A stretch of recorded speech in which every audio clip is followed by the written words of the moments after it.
ពីមុនសំបីតែបោះឆ្អើមើលបន្លែក៏ពួកយើងគ្មានហូបដែរអ្នកភូមិទាំងអស់បានរត់គេចពីគ្រោះទុរភិក្សអស់ហើយនឹកស្មានថាមានថ្ងៃដែលបានអង្គុយហូបសាច់យ៉ាងឆ្ងាញ់នៅទីនេះសោះដូចជាកំពុងយកសប្តិអញ្ចឹងប្រសិនបើពុកម្ដាយនិងបងស្រីធំដែលចែកឋានទៅបានហូបដែរនោះទើបជាការល្អពិតប្រាកដកុំបារម្ភអីអ្វីនឹងកាន់តែប្រសើរឡើងបងថ្លៃទៅថ្ងៃមុខតើពួកយើងអាចហូបសាច់ឆ្ងាញ់បែបនេះរាល់ថ្ងៃបានទេសៀវហឺកុំនិយាយលេងសាច់អីបងថ្លៃរកសាច់បាននៅថ្ងៃនេះគឺជាសមត្ថភាពរបស់គាត់ប៉ុន្តែក្នុងឆ្នាំទុរភិក្សបែបនេះតើមានអ្នកណាអាចមានសាច់ហូបរាល់ថ្ងៃទៅត្រូវស្គាល់ពាក្យថាស្កប់ស្កល់ផងសៀវហឺអញចង់ហូបអ្វីដែលប្លែកជាងនេះទៀតទេឧទាហរណ៍ដូចជាសាច់អាំងដែលមានខ្លាញ់រងាងើរយម្សៅគ្រឿងទេសនិងម្សៅម្ទេសនោះទើបហៅថាឈ្ងុយពិតប្រាកដសាច់អាំងខ្លាញ់រងាងើបងថ្លៃអ្វីដែលពួកយើងកំពុងហូបមិនមែនជាសាច់អាំងទេអីមែនទេមិនមែនទេចាំថ្ងៃក្រោយបងថ្លៃនឹងធ្វើរបស់ប្លែកឲ្យអញហូបចាំអញភ្លក់រសជាតិមើលអូមែនហើយគ្រួសារយើងមិនអាចនៅតែក្នុងកន្លែងតូចចង្អៀតនេះរហូតបានទេពួកយើងត្រូវចេញទៅមើលពិភពខាងក្រៅខ្លះហេតុអ្វីសុកស្រាប់តែចង់ចេញទៅក្រៅអញ្ចឹងមែនហើយបងថ្លៃកំពុងតែមានសង្គ្រាមនិងភាពវឹកវរពួកយើងអាចទៅណាបានប្រកបណាស់គឺត្រូវរកកន្លែងដែលមានមនុស្សច្រើនដើម្បីរកពិន្ទុភ្ញាក់ផ្អើលឲ្យបានច្រើនបើពឹងលើតែពួកឯងប៉ុន្មាននាក់ទោះបីជាវិធេប៉ុន្តែល្បឿនសន្សំពិន្ទុគឺនៅយឺតពេកខ្ញុំត្រូវទៅបង្កើតសមរភូមិថ្មីដើម្បីបង្កការភ្ញាក់ផ្អើលក្នុងស្ថានភាពវឹកវរនាពេលបច្ចុប្បន្នទាល់តែសន្សំពិន្ទុភ្ញាក់ផ្អើលឲ្យបានច្រើនទើបអាចដូរយករបស់វិសេសផ្សេងបានដើម្បីដោះស្រាយស្ថានភាពមិនរំពឹងទុកផ្សេងបងថ្លៃគ្រួសារយើងទើបតែចាប់ផ្ដើមមានសង្ឃឹមបន្តិចយ៉ាងទៀតការចេញទៅក្រៅត្រូវមានប្រាក់សម្រាប់ធ្វើដំណើរតើពួកយើងមានលុយឯណាកុំមកនិយាយលេងសាច់ជាមួយក្មេងអីអ្នកណាប្រាប់កុំលេងសាច់ជាមួយជាវហៅអីអ្នកណាថាផ្ទះយើងគ្មានលុយអ្នកទាំងអស់គ្នាមើលចុះតើនេះជាអ្វីអូ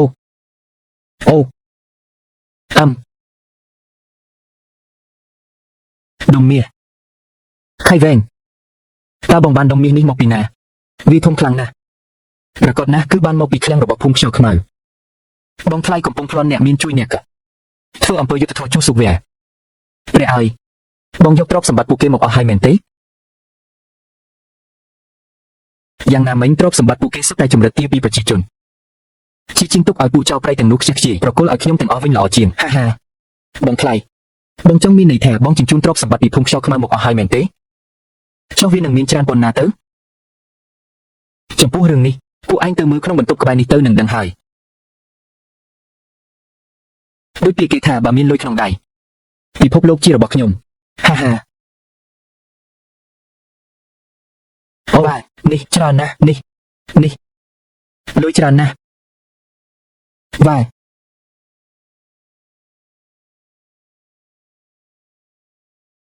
មានហើយថ្ងៃក្រោយមិនបាច់ហូបបន្លែព្រៃទៀតទេបងឆាប់មកមើលពិតជាមានមាសប្រាក់ត្បូងពេជ្រច្រើនណាស់មែនបងថ្លៃមិនបានបោកយើងទេ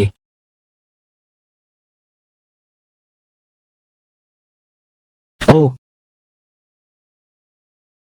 អបអរសាទរម្ចាស់ប្រព័ន្ធដែលបានបង្ហាញទ្រព្យសម្បត្តិដ៏ច្រើននៅចំពោះមុខបងថ្លៃស្រីទាំង5កើតឲ្យមានការភ្ញាក់ផ្អើលទាំងការមើលឃើញនិងអារម្មណ៍ធ្វើឲ្យភ្ញាក់ផ្អើលបានសម្រេចពិន្ទុភ្ញាក់ផ្អើលបូក50ពិន្ទុភ្ញាក់ផ្អើលដែលនៅសល់បច្ចុប្បន្នគឺ170ពិន្ទុកាត់ចំណាំនៅពេលតម្លៃភ្ញាក់ផ្អើលដល់500ពិន្ទុអ្នកអាចទទួលបានការចាប់ឆ្នោតអាចកំបាំងម្ដងបងថ្លៃរបស់របរមួយហឹបធំយ៉ាងនេះតើបងលើកវាចូលមកដោយស្ងាត់បែបណាទៅពិតណាស់គឺបងបានដកកាំភ្លើងចេញពីថង់សកលមកទុកនៅទីនេះមុននឹងណាកុំសួររឿងនឹងអីខ្ញុំបានគិតគូរយ៉ាងល្អិតល្អន់ហើយពួកយើងមិនអាចរស់នៅក្នុងភូមិអស់មួយជីវិតទេមានអនាគតទេហើយពួកយើងមានមាសប្រាក់ត្បូងពេជ្រច្រើនពួកយើងត្រូវតែចូលក្រុងចុះបងថ្លៃសម្រាប់ចិត្តចេញដំណើរនៅពេលណាពួកឯងឆាប់ទៅរៀបចំឲ្យបានទៅចាំនេះគំនិតពួកយើងនឹងចេញដំណើរចាស់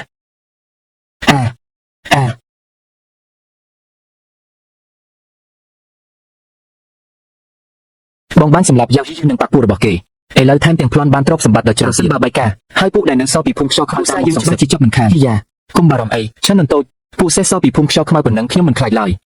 ខ្ញុំដឹងថាបងឥឡូវមានសមត្ថភាពតែពួកនោះជាចៅកាច់សាហាវសម្រាប់មនុស្សមិនដកដៃលុយដែលប្រឡាក់ដោយជាយើងមិនអាចយកបានទេអីយ៉ាមើលទៀតអីស្ដាប់តាមខ្ញុំទៅប្រាប់ពួកដងយូរទៅបន្តិចទៀតពួកយើងនឹងចេញដំណើរបានហាមើលម្ដងស្អាតណាស់បងស្រីទី2បងថ្លៃខ្ញុំឃើញចន្លោះជាច្រើននៅលើចង្កេះភ្នំច្បាស់ជាពួកចៅដែលនៅសល់ពីភូមិខ្យល់ខ្មៅតាមនោះច្រើនណាស់និយាយពីការប្រយុទ្ធតែម្នាក់ឯងខ្ញុំមិនបារម្ភទេតែបើនាំពួកឯងត្រឡប់ទៅក្នុងឡានរបស់ខ្ញុំក៏មិនអាចអង្គុយបានច្រើនអ្នកដែរមិនបានទេមិនអាចប្រថុយបានទេត្រូវតែដកថយសិនបែបនេះចុះពួកឯងទៅតាមផ្លូវទូចក្រោយភ្នំពួកឯងទៅមុនទៅខ្ញុំជាអ្នកនៅការពារពីក្រោយមិនបានទេបងថ្លៃឈៀវហ៊ីសមត្ថភាពរបស់បងថ្លៃពួកឯងក៏ធ្លាប់ឲ្យតែពួកឯងដកថយដោយសមត្ថភាពខ្ញុំនឹងតាមទៅតាមភ្លាមតែថាអ្វីប៉ុន្តែអ្វីដែលបងថ្លៃនិយាយគឺត្រូវហើយ ពួកយើងសុទ្ធតែជាស្រីទុនខ្សោយនៅទីនេះលុះច្រើនពេកផ្ទុយទៅវិញនឹងខ្លាយជាបន្ទុកស្ដាប់តាមបងថ្លៃទៅពួកយើងទៅមុនសិនទៅយោពូអីចឹងបងថ្លៃបងត្រូវតែប្រុងប្រយ័ត្នណាកុំបារម្ភអីខ្ញុំដឹងថាត្រូវធ្វើបែបប្រញាប់ទៅប្រញាប់ទៅតោះទៅហេខ្ញុំជាបាននិយាយហើយថាបើពិន្ទុភ្ញាក់ផ្អើលដល់500ពិន្ទុនឹងអាចចាប់រង្វាន់អាត់កំបាំងបានម្ដងហាហាលើថាទីក្រុងវេឈឹងមានមនុស្សច្រើនទីនោះគឺជាកន្លែងដ៏ល្អសម្រាប់សន្តិពិន្ទុភ្ញាក់ផ្អើលចាំពេលខ្ញុំចូលក្រុងខ្ញុំនឹងចែកជំនួយសង្គ្រោះនៅចំពោះមុខមនុស្សគ្រប់គ្នាក៏ឲ្យមានការភ្ញាក់ផ្អើលនិងការគោរពរាប់ម៉ឺននាក់ដល់ពេលនោះកុំថាឡើយ500ពិន្ទុសូម្បីតែ50000ពិន្ទុក៏មិនមែនជាបញ្ហាដែរហា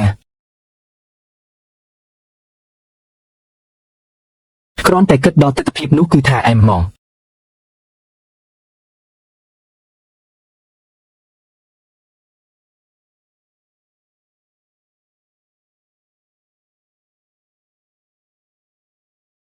ស្ទើរតែភ្លេចរឿងនេះបាត់ទៅហើយសម្លៀកបំពាក់មួយកុំភ្លេចរបស់ខ្ញុំមើលទៅមិនដូចអ្នករត់ភៀសខ្លួនតតែសោះកងជីវបដូរខោអាវថ្មីឲ្យខ្ញុំមួយឈុតខោអាវថ្មីត្រូវចំណាយ5ពិន្ទុតែចង់បដូរដែរឬទេបដូរបានសម្រេច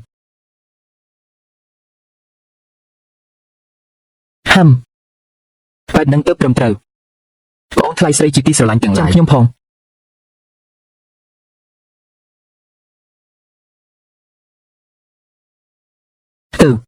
ទោះបីជាត្រូវក្រឡាប់ទីនេះទាំងស្រុងក៏ដោយក៏ត្រូវតែរកទ្រព្យសម្បត្តិនៅក្នុងភូមិបានឃើញដែរ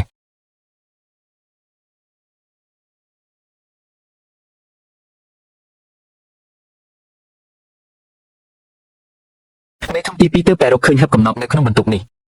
ហើយហាអាយហើយចុះកំណប់ចង្រៃយ៉ានឹងណែណាចុះកំណប់នៅទីនេះបាត់ទៅណាហើយឈិនហាវបើខ្ញុំមិនសម្លាប់ឯងស្បថាមិនធ្វើជាមនុស្សទេបងធំពួកគេនាំយកនេះប្រាក់ច្រើនយ៉ាងនេះច្បាស់ជាទៅមិនឆ្ងាយទេពួកយើងនាំគ្នាតាមតែលើនេះតោះទៅ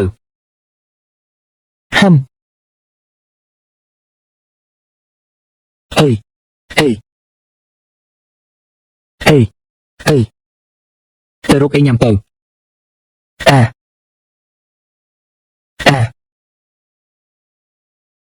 មិននឹកស្មានថាធ្វើដំណើរមកតាមផ្លូវនេះជួបមនុស្សអាក្រក់ច្រើនម្ល៉េះ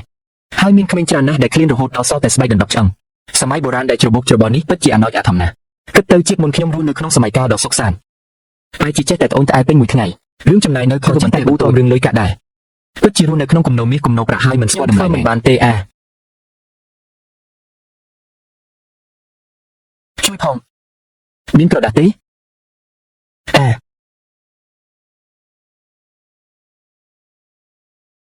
ប្រហែលជាមកពីឃ្លានយូរពេកហើយទាំងត្រូវខ្យល់ត្រជាក់ទៀតបើមិនជួយសង្គ្រោះទេខ្លាចថាទ្រាំបានមិនយូរទេបងថ្លៃពេលនេះពួកយើងអាចមើលតែខ្លួនឯងបានប៉ុណ្ណោះបងមើលស្ថានភាពគេចុះខ្លួនឯងសឹងតែមិនรู้ថាពួកយើងអាចមានពេលទៅខកពីអ្នកទៅយើងប្រញាប់ទៅមុនទៅ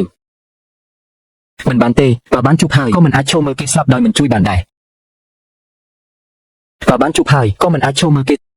ក្នុងពេលដែលបានជួបហើយមិនអាចឃើញហើយមិនជួយនោះទេចុះយើងគួរជួយគាត់យ៉ាងម៉េចទៅបនស្រន់តើមានអ្វីដែលអាចជួយមនុស្សបានទេសូមណែនាំដូរយកអស់សម្រាប់កម្រិតធំមួយគ្រាប់អាចស្ដារកម្លាំងឡើងវិញជាបាជំងឺទូទៅចំណាយពិន្ទុភ្ញាក់ផ្អើល10ពិន្ទុអ្នកចង់បដូរដែរឬទេបដូរដោយជោគជ័យពិន្ទុភ្ញាក់ផ្អើលដែលនៅសល់គឺ155ពិន្ទុ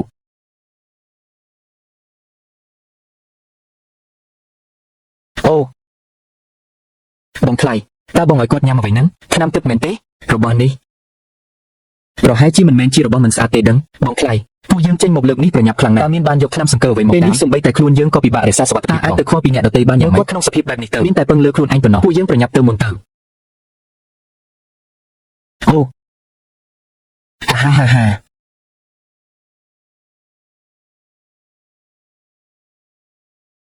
អរគុណលោកម្ចាស់ចំពោះគុណបំណាច់នាងខ្ញុំឈ្មោះលីហ៊ូអរគុណលោកម្ចាស់ចំពោះគុណបំណាច់ដ៏ធំជីវិតរបស់នាងខ្ញុំចាប់ពីពេលនេះទៅគឺជារបស់លោកម្ចាស់ហើយតាមពិតគឺជាមនុស្សស្រីសោះសម្លេងពីរោះគូសំដែរតើអ្នកនាងសូមក្រោកឡើងតាមពិតទៅហេតុអ្វីបានជាអ្នកនាងខ្លាញ់